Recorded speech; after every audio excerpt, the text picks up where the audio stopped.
She never walked until the new nanny did what no doctor could. Jennifer Parker watched from the window of her Beverly Hills mansion as her daughter Emily remained motionless in the special chair in the garden. At 5 years old, the little girl had never taken a single step. Despite all medical tests showing she was physically perfect, the new nanny had arrived just the week before and was already raising eyebrows with her unusual methods. Sarah was a young woman from rural Kentucky, only 22 years old, with a simple demeanor that contrasted with the sophisticated atmosphere of the home. "Jennifer, are you sure about this girl?" asked Mrs. Dorothy, her mother-in-law, entering the room with her usual worried expression. "She doesn't even have a college degree. Mom, we've been through dozens of specialists, physical therapists, neurologists, psychologists. Nothing worked," Jennifer replied, without taking her eyes off Emily. Outside, Sarah hummed an old lullaby while brushing the little girl's brown hair. Emily, who rarely showed any reaction, seemed hypnotized by the young woman's gentle voice. "She lied on her resume," Mrs. Dorothy stated firmly. "I called to check her references. The family in Lexington had never heard of her." Jennifer felt her heart tighten. After so long searching for someone who could help Emily, discovering that their new hope was built on lies was devastating. "What are we going to do?" she asked, more to herself than to her mother-in-law.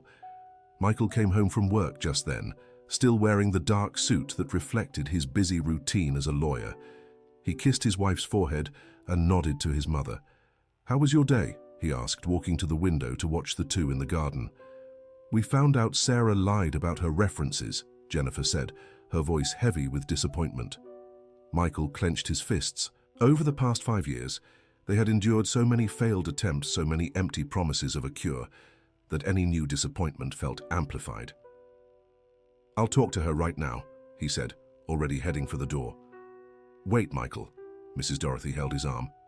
"Look at this." Through the window they saw something they had never witnessed before. Emily wiggled her toes in rhythm with the lullaby Sarah was singing. The movements were almost imperceptible, but they were there. "Oh my God," Jennifer whispered. "She's responding." Sarah seemed to notice too and intensified her singing, now clapping softly. Emily's little feet followed the rhythm more clearly. "This could just be a reflex," Mrs. Dorothy said skeptically. "We shouldn't get our hopes up." But Michael and Jennifer exchanged a look filled with a hope they hadn't felt in a long time. Maybe, despite the lies, Sarah had something the doctors didn't. Dear listener, if you're enjoying the story, please take a moment to like and especially subscribe to the channel. It helps us a lot as we're just starting out. Now, continuing. That night, Michael decided to confront Sarah after Emily went to bed. He found the young woman in the kitchen preparing chamomile tea. "We need to talk," he said, trying to keep his tone neutral. Sarah stopped what she was doing and turned around, her flushed face showing she knew what this was about. "It's about the references, isn't it?" she asked quietly. "Why did you lie, Sarah? After everything we've been through with Emily, how could you play with our hope?" Tears began to stream down the young woman's face. She sat at the kitchen table, her hands trembling. "I didn't want to lie, Mr. Michael, but I knew without references you'd never give me a chance." "So you have no experience with special needs children?" Sarah swallowed hard before answering. "I do, it's complicated." Michael pulled out a chair and sat across from her, waiting for her to continue. "In my hometown, I took care of little Katie, the daughter of the owners of the farm where my mother worked. Katie had the same problem as Emily. She couldn't walk even though nothing was physically wrong with her. And what happened? I managed to help her take her first steps after 6 months. But one day she fell while trying to chase a butterfly. She broke her little arm." Sarah choked back a sob before continuing. "The family blamed me. They said I had pushed the girl, that it was because of my strange methods. They sent me away and spread around town that I hurt children." Michael felt a mix of understanding and worry. The story explained the lies, but it also brought new fears. "How did you manage to help Katie?" "My grandma always said some children get trapped inside themselves because of a terrible fright. She taught me that music and stories can open those locked doors." "Was your grandmother a doctor?" No, Sarah smiled for the first time. She was a midwife and took care of everyone in the area. She said she knew the secrets of wounded hearts. Michael fell silent for a few minutes, processing the information.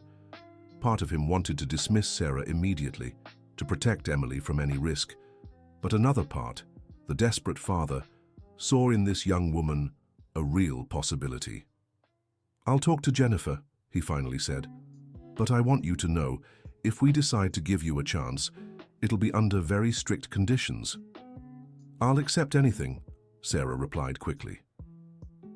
The next morning, the family gathered to decide Sarah's future. Mrs. Dorothy was unwavering in her stance. She lied from day one. How can we trust our Emily to someone like that? "Mom," she explained her reasons, Michael said. "And yesterday we saw Emily react for the first time in years. It could have been a coincidence."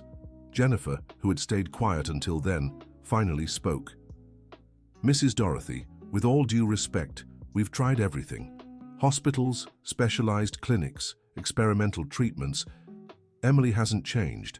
If there's even a small chance, we have to try. What if she hurts our girl? What if she's our only hope?" Jennifer countered, her voice trembling. The discussion was interrupted when Emily appeared in the living room, being carried by Sarah. The little girl stretched her arms toward the nanny, something she rarely did with others. "Good morning, Emily's family," Sarah said, trying to keep the mood light. Emily laughed, a crystal-clear sound that hadn't echoed through the house in months. Mrs. Dorothy looked visibly shaken. "We've decided to give you a chance," Jennifer said. "But with conditions." Sarah nodded eagerly. "First, total transparency. We want to know exactly what you're doing and why. Second," Michael continued, "any unusual activity must be approved by us beforehand. And third," Mrs. Dorothy concluded reluctantly, "at the first sign that Emily is being forced or hurt, you leave immediately." "I agree to everything," Sarah said. "Just let me show you I can help." Over the following weeks, Sarah established a careful routine with Emily. Mornings were dedicated to songs and stories, always closely watched by the family. Afternoons included gentle movement exercises, with Emily seated in her special chair. The change was gradual but visible. Emily began smiling more, interacting more often, and her foot movements became more coordinated. "She's humming," Jennifer said one afternoon, watching her daughter through the window. It was true. Emily, who rarely made sounds beyond a few basic words, was trying to follow the melody Sarah sang. Mrs. Dorothy, despite her initial resistance, couldn't deny the progress, but she still had her doubts. "Sarah, can I ask you something?" she said, approaching the young woman in the garden. "Of course, Mrs. Dorothy. What do you think made Emily this way?" Sarah stopped combing the little girl's hair and looked straight at her grandmother. "I think she's waiting for someone to come back." "What do you mean?" "Children who don't walk without a medical reason are usually stuck in the place where they last felt safe. Emily doesn't want to leave here because she's afraid that if she does, someone important won't know where to find her." Mrs. Dorothy felt a chill. Sarah's observation touched on something the family had avoided discussing for years. That night, she sought out Michael in his office. "Son, we need to talk about Rebecca." Michael looked up from his papers, the name of his first wife still visibly affecting him. "Mum, that was 5 years ago. Emily doesn't even remember her." "Are you sure? Sarah made an observation today that got me thinking." Michael closed his laptop and gave his mother his full attention. "She said Emily might be waiting for someone to come back. What if our little girl is still waiting for her birth mother?" "That's impossible, Mom. Emily was only 6 months old when Rebecca left." "But do you remember when Emily stopped trying to walk?" Michael fell silent. He had never connected the two events. "It was exactly on the first anniversary of Rebecca leaving us," Mrs. Dorothy continued. "Emily was starting to stand, taking her first little steps. Then suddenly she stopped completely."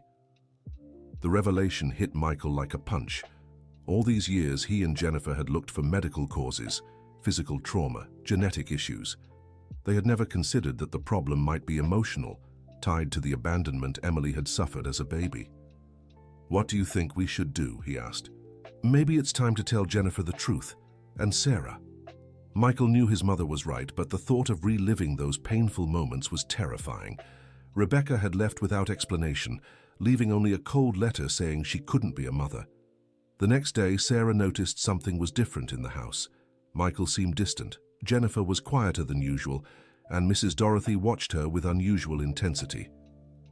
"Did something happen?" she asked Jennifer, as they prepared Emily's snack. Jennifer hesitated before answering. "Sarah, there's something about Emily's past we never told you." The young nanny's heart raced. She knew moments like this could change everything.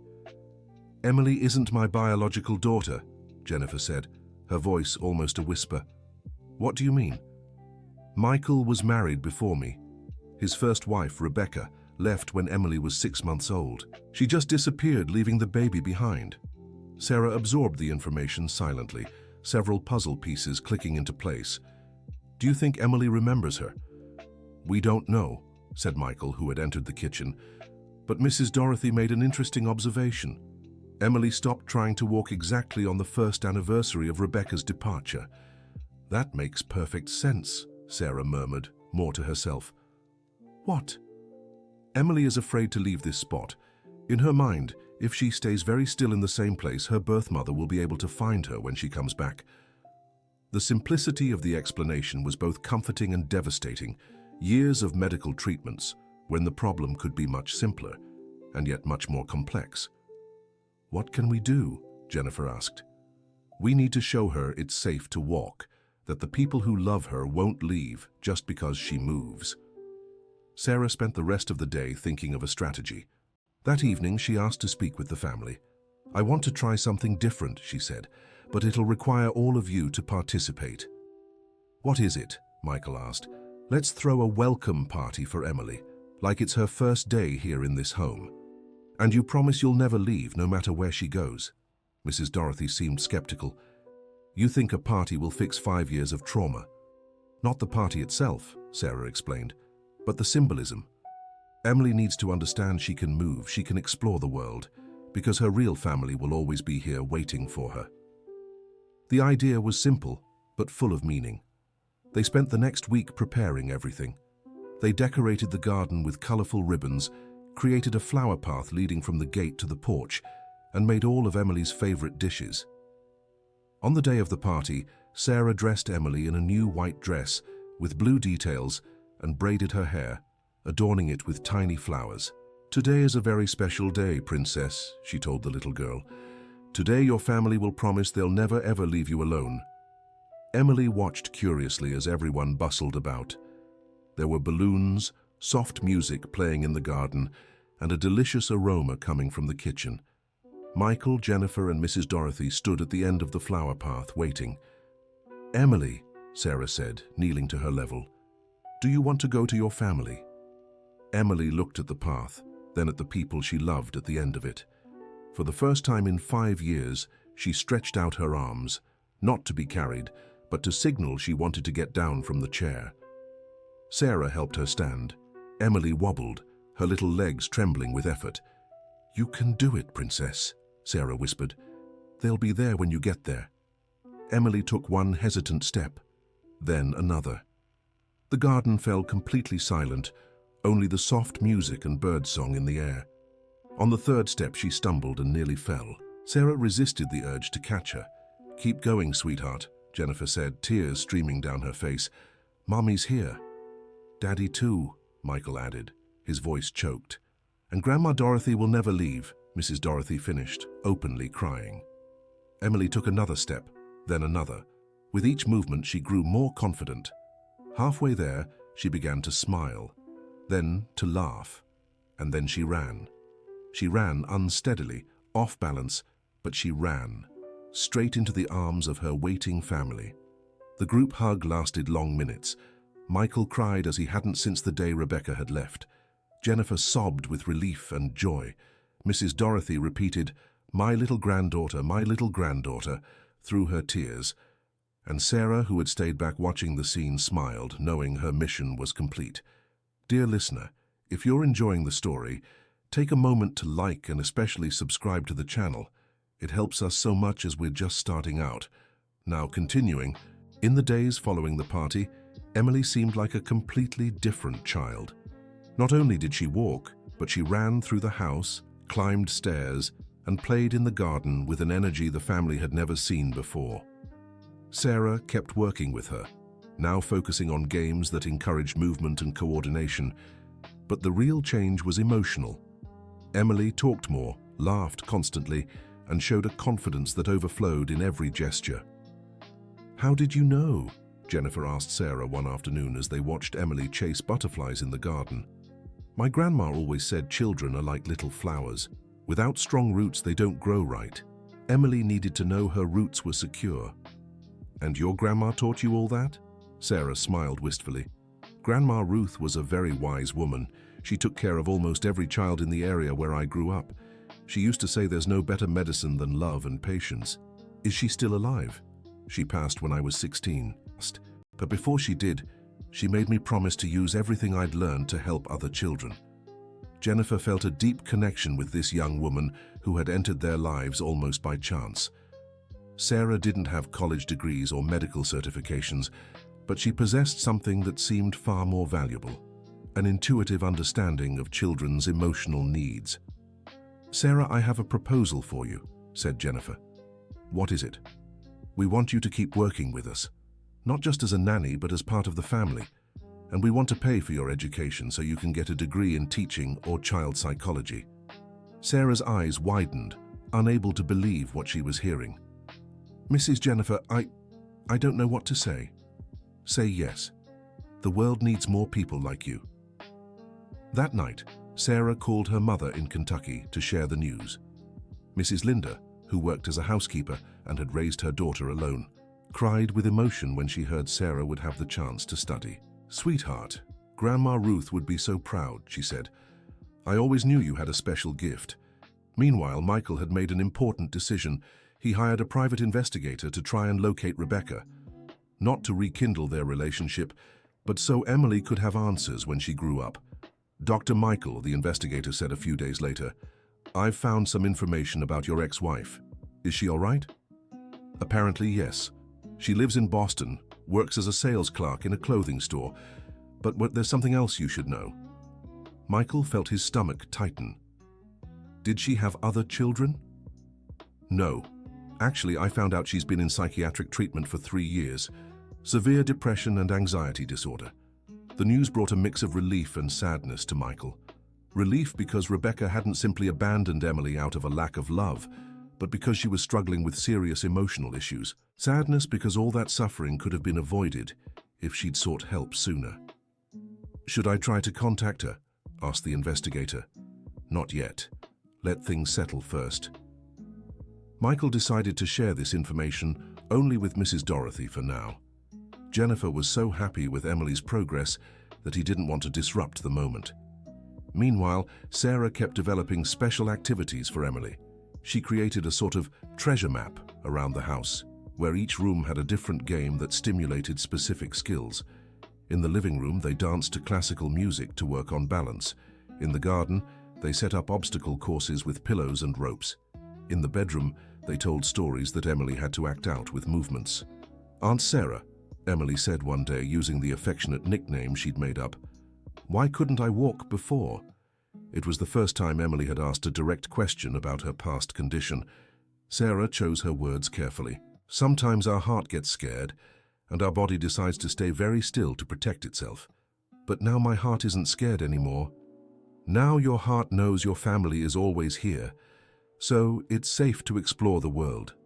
Emily nodded with the seriousness children have when processing important information. "Aunt Sarah, will you stay here forever too?" "Yes, sweetheart. Now we're a big family, and no one's going away." Mrs. Dorothy, who overheard the conversation from the doorway, felt her heart tighten. All her life she'd been skeptical of unconventional methods, always trusting only in traditional medicine. But Sarah had done something years of treatments couldn't. She'd healed not just Emily, but the entire family. That night she went to Sarah's room. "May I come in?" "Of course, Mrs. Dorothy. I came to apologize. At first I thought you were just an opportunist trying to take advantage of our situation. You had every right to be suspicious. I did lie about my references. but you lied for a good reason. And what you did for Emily and for all of us is priceless. Mrs. Dorothy sat on the bed next to Sarah. I want you to know that, to me, you're already like a granddaughter, and if you ever need anything, you can count on me. Thank you, Mrs. Dorothy. That means so much to me. And about your studies, Michael and Jennifer spoke to me. We want to pay not just for college, but also for graduate school. You have a talent that needs to be polished and shared with other families. Sarah couldn't hold back her tears. In just a few months, her life had completely changed. From an unemployed and discredited young woman in the countryside, she had become part of a family that believed in her potential. The following months were a time of adjustment and growth for everyone. Emily wasn't just walking perfectly, but had developed a joyful, outgoing personality that brightened the whole house. Michael managed to reduce his workload to spend more time with the family. Jennifer, who had once been consumed with worry over Emily's treatments, now focused on planning fun activities for her daughter. Sarah started a prep course for the teaching program entrance exam, studying in her free time with the help of a private tutor the family had hired. "How are the studies going?" Michael asked one evening. "Tough, but exciting," Sarah replied. "I'm learning theories that scientifically explain what my grandma taught me intuitively." "Like what?" "The importance of emotional bonds in child development, how emotional trauma can affect motor skills, attachment theory. It's fascinating to see that folk wisdom had a scientific basis." Michael smiled. He saw in Sarah a determination and thirst for knowledge that impressed him. She wasn't content with just having a natural gift. She wanted to understand and refine her skills. "Sarah, I have something to tell you," he said, shifting his tone. "About Rebecca." Sarah looked at him intently. "I managed to track her down. She's in Boston, but she's not doing well. She has serious psychiatric issues." "Do you plan to contact her?" "I don't know yet. Part of me thinks Emily has the right to know about her birth mother when she's older. Another part is afraid of reopening old wounds." "Can I give my opinion?" "Of course." "I think Emily is healed, but it's an ongoing process. She'll ask questions about her origins as she grows up. It's better to have honest answers than to let imagination create fantasies that might be worse than reality." Sarah's wisdom continued to surprise Michael. At 22, she showed an emotional maturity many adults lacked. "But not now," she added. "Emily needs to solidify her new emotional security first." "You were truly born for this," Michael said. "Or maybe this was meant for me. Sometimes I think Grandma Ruth planned it all from where she is." Dear listener, if you're enjoying the story, take a moment to like and especially subscribe to the channel. It helps us a lot as we're just starting out. Now, continuing. Sarah's first year with the family flew by. Emily was completely transformed, attending a regular school and making friends. Her teachers were amazed by her contagious joy and sharp intelligence.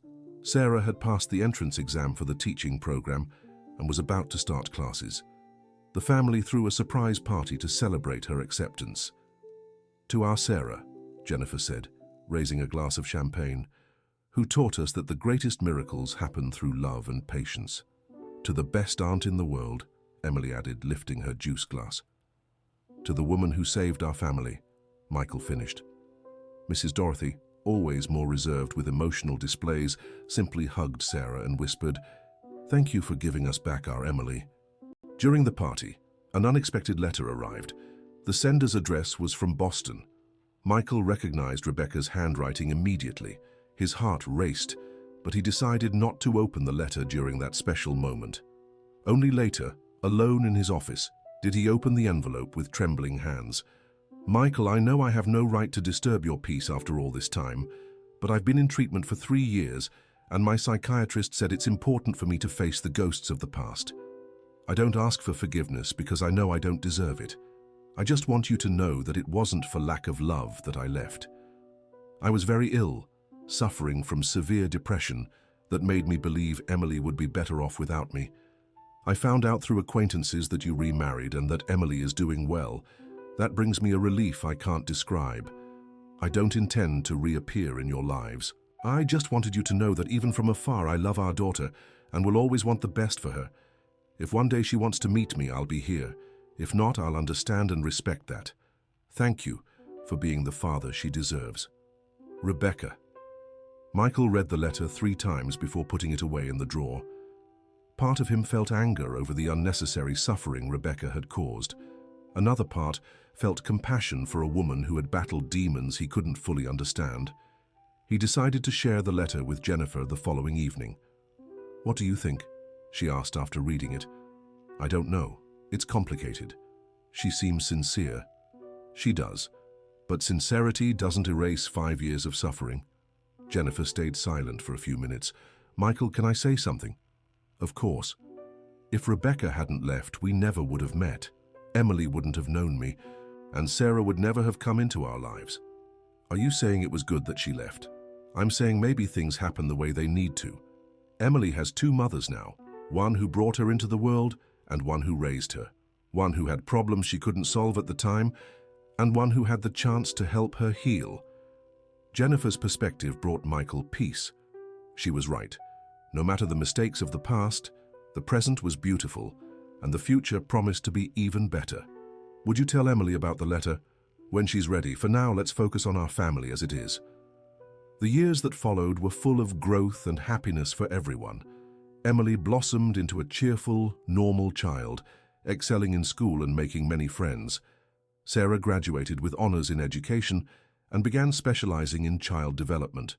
During college, she developed a research project on unconventional treatment methods for children with emotional blocks. "I want to systematize what my grandma taught me," she explained to Michael when presenting her project, "so other professionals can use these techniques scientifically."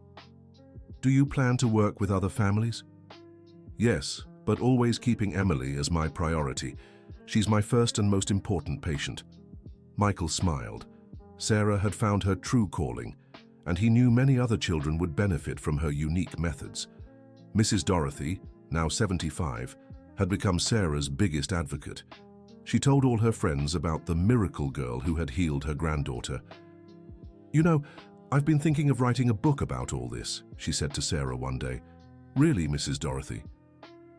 Emily's story could inspire other families going through the same thing. The idea excited the whole family. Mrs. Dorothy began writing with Sarah's help for the technical and emotional aspects of the story. When Emily turned 8, she asked a question everyone knew would come sooner or later. "Daddy, why don't I have baby pictures with Mommy?" Michael and Jennifer exchanged a glance. They had prepared for this moment for years. "Emily, come here. Daddy and Mommy want to talk to you about something important," Michael said. They sat on the living room couch, Emily in the middle, between them. "My princess," Jennifer began, "do you remember when Mommy told you that some mummies carry babies in their tummies and others receive babies in their hearts?" Emily nodded. "You were carried in the tummy by another lady, but you were received in Mommy's heart. That's why you're both of our daughter." "Where is the lady who carried me in her tummy?" "She was very sick when you were born and had to leave to take care of herself," Michael explained. "But she loves you very much, even from far away." Emily processed the information with the seriousness typical of children trying to understand complex ideas. "What if I want to meet her?" "When you're older, if you want, Daddy can help you find her." "But you'll still be my parents?" "Forever," Jennifer said, hugging her daughter. "Nothing in the world can change that." Emily seemed satisfied with the explanations. In the days that followed, she asked a few questions, but showed she had adjusted well to the news. Sarah, who had indirectly been part of the conversation through the family's retelling, was impressed by Emily's emotional maturity. "She really is healed," she told Michael. "A child with unresolved trauma would feel anxious or insecure after this revelation." "That's thanks to you," he replied. "It's thanks to all of us. Emily is surrounded by love and security. That's what truly heals." That Christmas, the family received a surprise. Rebecca had sent a simple, unsigned card with just a photo of her smiling and a message. "For Emily, with much love from someone who thinks of you every day." Emily studied the photo curiously. "She looks like me," she observed. "She does," Jennifer said. "You have her eyes. She seems nice." "I'm sure she is." Emily kept the photo in her treasure box, alongside seashells, letters from her grandparents, and drawings Sarah made for her. Life moved peacefully until When Emily turned 10, she made a surprising decision herself. "Daddy, I want to write a letter to the lady who carried me in her tummy." Michael's heart raced. "Are you sure, Princess?" "Yes. I want her to know I'm okay and that I'm not mad at her." Emily's maturity continued to amaze the family. Sarah helped her write the letter, ensuring it was respectful yet warm. "Hi, my name is Emily, and I'm 10 years old. Daddy told me you're the lady who carried me in your tummy. I want you to know I'm doing really well. I have a family who loves me so much, and an Aunt Sarah who's almost like a big sister. I'm not mad that you had to leave. Daddy explained you were sick and needed to take care of yourself. I hope you're better now. I liked your photo. Mommy Jennifer said I have your eyes. I also like to draw just like you did when you were little, Grandma Dorothy told me. If you ever want to meet me in person, I'd like that too, but only when you're ready. With love, Emily P.S. Thank you for giving me life. It's the best gift anyone ever gave me." The letter was sent, and weeks later, an emotional reply arrived from Rebecca, thanking Emily for her generosity and saying how proud she was of the girl she'd become. From then on, they began exchanging occasional letters, always supervised by Michael and Jennifer. Emily wrote about school, friends, and playtime with Sarah. Rebecca shared about her work, her treatment, and especially how grateful she was that Emily had such a loving family. Sarah, now 27 years old, had become a leading figure in her field. She published 2 scientific papers on alternative methods for treating children with emotional blocks and was invited to speak at conferences. "You've become a celebrity," Emily teased her one day. "The real celebrity here is you, my first big success," Sarah replied. "Aunt Sarah, can I ask you something?" "Of course, sweetheart. Have you ever thought about having kids of your own?" The question caught Sarah off guard. She had dedicated herself so much to Emily and her studies that she rarely thought about her personal life. "You know I already have a daughter, right?" she answered. "You." Emily smiled, but pressed on. "No, a real daughter, one you carried in your belly. Emily, you are real to me. It doesn't matter if you came from my belly or my heart. Real love is what we feel for each other." The answer satisfied Emily, but it made Sarah reflect on her own desires and dreams for the future. That night, she talked to Jennifer about it. "Have you ever thought about dating, getting married, having your own children?" Jennifer asked. "I have, but I'm always torn. I'm afraid it might change my relationship with Emily." "Sarah, you're 27. You can't put your life on hold for our sake." "It's not for your sake. It's because Emily means so much to me, and she always will. But that doesn't mean you can't build your own family too." Jennifer was right, and Sarah knew it. She had been so focused on caring for Emily and her studies that she had neglected her personal life. A few months later, during an education conference, Sarah met Dr. David, a child psychologist who was fascinated by her methods and research. "I'd love to learn more about your work," he said. "Maybe we could collaborate on some cases." At first, their relationship was strictly professional, but gradually, David became a friend, then something more. When Sarah told her family about her new relationship, Emily was the first to react. "Can I meet him?" "Of course, sweetheart. But promise you won't make him nervous with your questions." Emily laughed. "I promise to only ask the important ones." The meeting between David and Emily was a success. He, already experienced with children, knew how to talk to her level and was impressed by the girl's intelligence and maturity. "Now I understand why Sarah talks about you so much," he told Emily. "She talks about me all the time. She says you're the most special child she knows." Emily beamed. After David left, she gave her verdict to Sarah. "I like him. He can stay." Michael and Jennifer also approved of David, especially because they saw how happy Sarah was in his company. "I just have one condition," Michael told David in a private conversation. "Sarah is part of our family forever. Any relationship she has must respect that."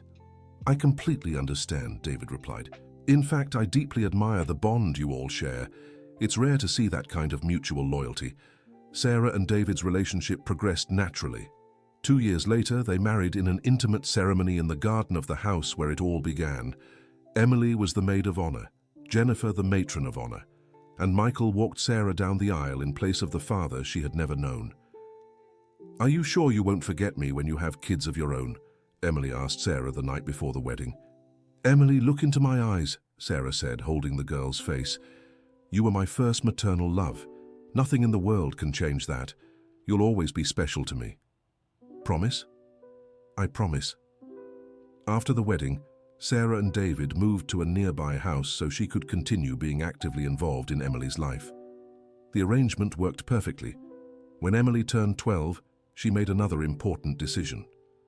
"I want to meet Rebecca in person," she said to her parents. "Are you sure?" asked Michael. "I am. I feel it's the right time." The family carefully arranged everything. Rebecca traveled from Boston to New York, and the meeting took place in a neutral park, with the whole family present for support. When Emily saw Rebecca for the first time, she was struck by their physical resemblance. "Hi," she said simply. "Hi, Emily," Rebecca replied, her voice trembling. "You're so beautiful." They talked for an hour, with Emily asking direct but tender questions about the past. Rebecca answered honestly, explaining her illness, her treatment, and most of all, her love for Emily. "Can I give you a hug?" Emily asked at the end. "Of course," Rebecca replied, emotional. The hug was long and healing for both. When they pulled apart, Emily said, "Thank you for giving me life, and thank you for letting Daddy take care of me so I could meet Mommy Jennifer and Aunt Sarah." "Thank you for becoming such a wonderful girl," Rebecca answered. From that day on, Rebecca began visiting Emily regularly, not as a mother but as a special friend with a unique bond. Emily now had an even bigger family. Her father, her heart mother, Grandma Dorothy, her sister Aunt Sarah, Uncle David, and Rebecca, as she now called her. 2 years later, Sarah and David had their first child, a boy named Benjamin, in honor of Sarah's grandmother, Ruth. Emily was the first to hold the baby in the hospital. "Aunt Sarah, he's beautiful," she said. "Can I be his big sister?" "Of course, sweetheart. He'll be so lucky to have you." Benjamin's arrival brought even more joy to the extended family. Emily helped care for the baby whenever she could, showing the same patience and love she had received from Sarah years before. Mrs. Dorothy, now Emily's grandmother, and Benjamin's great-grandmother, watched all this happiness with deep gratitude. "Who would have thought a lie on a resume would bring so much truth into our lives?" she said to Michael one day. "Life has its ironies, Mum." "It's not irony, son, it's providence. Everything happened at the right time to lead to the right outcome." Michael agreed. All the pain, all the uncertainty, all the fears of the past had been necessary to build the perfect family they had now. When Emily turned 15, she summed it all up in a school essay titled, "The Person I Admire Most." The person I admire most is my Aunt Sarah, who's really so much more than an aunt. She came into my life when I needed her most, even when I didn't know I needed her. She taught me that walking isn't just about moving your legs. It's about having the courage to move toward the people you love. She showed me family isn't just about blood, but about who chooses to stand by you in hard times. Today I walk, run, dance, and play because she believed in me when even the doctors didn't know what to do.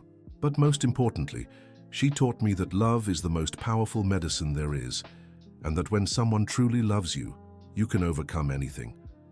I want to be like her when I grow up, someone who heals others through love and patience. Sarah cried when she read the essay. After all these years, seeing Emily express their shared feelings so clearly confirmed that her mission had been successful. "You did it," David told her that night. "You didn't just save Emily, you saved an entire family." "It wasn't just me," Sarah replied. "It was everyone's love together. I was just the instrument, like your grandmother taught you." "Exactly. Grandma Ruth always said we're just channels for love to flow through. The important thing is to keep the channel clean and open." Years passed. Emily graduated high school with excellent grades and decided to pursue a career in education inspired by Sarah. Sarah and David welcomed another daughter, Olivia, and continued their work helping other families. Rebecca moved to New York to be closer to Emily, who now considered her a dear friend. Michael and Jennifer remained happy, watching their daughter grow into a confident and loving young woman. Mrs. Dorothy, at 82 years old, finally published the book about Emily's story, which became a bestseller and helped many other families facing similar situations. At the book launch, the entire family was present. Emily, now 17, gave a heartfelt speech. "This story isn't just about a little girl who learned to walk," she said. "It's about a family that learned true love has no limits. It's about discovering that sometimes the greatest blessings come disguised as challenges. And most of all, it's about never giving up on believing in miracles, because they happen every day, through the people who choose to love unconditionally." The audience gave a standing ovation. Sarah, now 35, and recognized as one of the country's leading experts in child development, looked at Emily with the same tenderness as the first day they'd met. After the event, the family gathered at the house where it all began. The garden was still in bloom, the colorful ribbons still adorned the trees, and Emily's special chair was stored in the attic, a reminder of a time now left behind. "Sometimes I wonder how different our lives would have been if Sarah hadn't come into them," Jennifer said. "They wouldn't have been different," Emily replied. "They would have been incomplete." "How do you know that, Princess?" Michael asked. "Because that's what family is. The right people show up at the right time to complete the story. Aunt Sarah was always part of ours, even before we knew her." Sarah smiled, remembering her grandmother's words. "Every child you help will help you too, sweetheart. Love is like a seed. The more you plant, the more you harvest." As she watched Emily playing with Benjamin and Olivia in the garden, Sarah knew her grandmother had been right. She had come to heal Emily, but in the process, she had found her own family, her calling, and her happiness. The sun set over the mansion in Beverly Hills, painting the sky in golden hues. 3 generations gathered in the garden, bound not by blood, but by something far stronger, the love that chooses to stay, even when all seems lost. Emily chased the younger children, her laughter echoing through the house like a melody of triumph. Every step she took was a celebration, every movement proof that miracles truly happen when love meets patience.